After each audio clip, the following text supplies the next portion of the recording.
Hello guys, welcome back to Philosophy Online Lecture. We are on metaphysics, and today we'll be talking about anti-metaphysical movements, okay?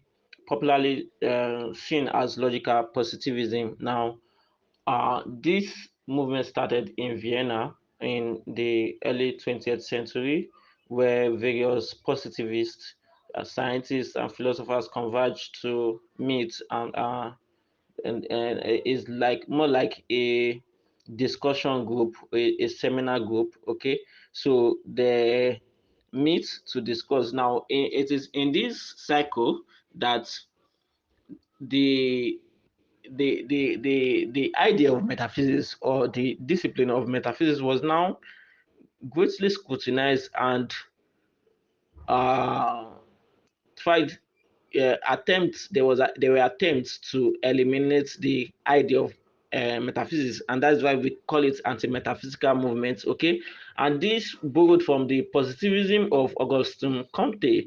Augustin Comte was a positivist. Okay, so he when we say people are positivists, they are concerned more about what we can see. Okay, what are the facts that we can see, and not on any abstract idea. Okay, so now when we talk about uh the positivists in philosophy of law, we're talking about people that follow the law to the letter, okay, and not people that follow the natural law. Okay, so now when we're talking about logical positivists, there are people that see only empirical facts analysis as what is true. Okay, now we should recall that metaphysics deal with the suprasensible things that we it doesn't deal with only what you can see alone, but what is beyond what you can see. Okay, so now this will construe a problem to science. Okay, because science deals with experimentation and analysis, okay, of observations. Now, metaphysics cannot fall under this aspect. Okay, so they are not calling philosophers that, you see, science is not sorry, metaphysics is not something that you should be bothered with, because philosophy should be something that clarifies concepts. Okay,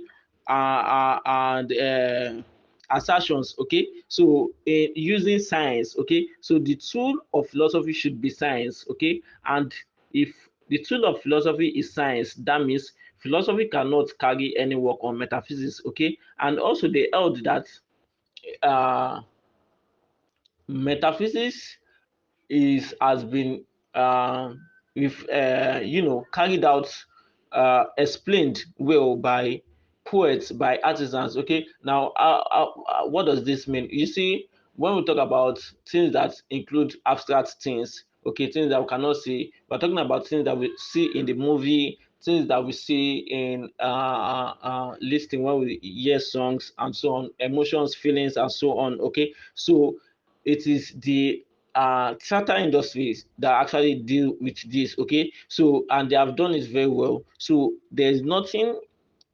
that concerns philosophers with the business of metaphysics. Okay, so the at that period, in Germany, yeah, a girl metaphysics was trending. It was idealistic and an absolute orientation. Okay, so however, the logical positivists felt that there was a need for an antidote against this orientation of a girl. Okay, so moving ahead, uh, like I said, the what philosophers doing metaphysics are trying to do is something that is futile, that is something that it will bring no results. Okay, because uh poetry and music and other arts have portrayed this. Okay, so and when we see this work of poetry, we see that it deals more with emotions, with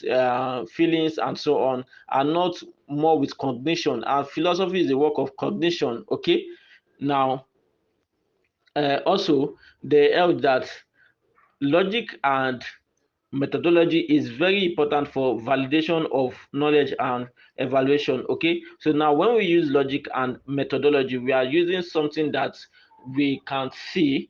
Okay, something that we can think of as humans. Okay, something that does not require something beyond our senses, okay, to validate knowledge or evaluate things, okay. So now knowledge to the logical positivist can be reduced to analytic and synthetic sentence, okay.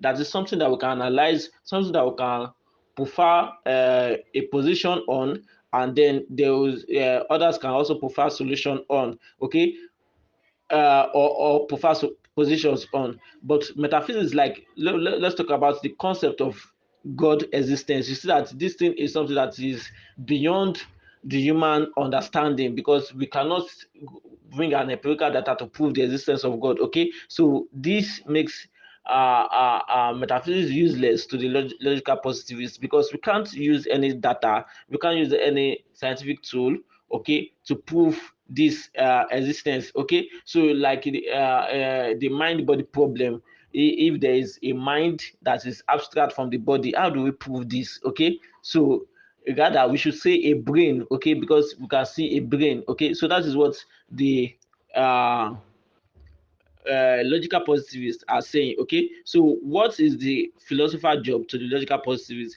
The philosopher job is to clarify context concepts with the use of empirical and formal science. Okay, so instead of being concerned about things that are suprasensible, we should be concerned about things that we can see. Instead of being concerned about a priori, we should be concerned about a posteriori.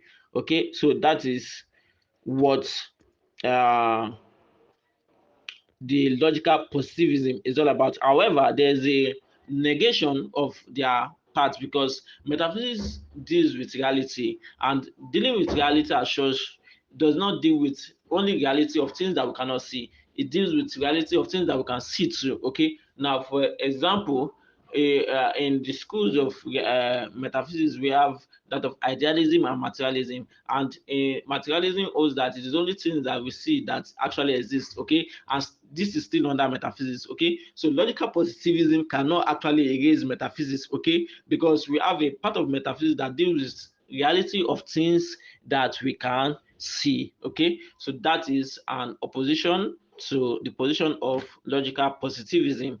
Thank you so much for listening. Please turn on notifications, subscribe. God bless you.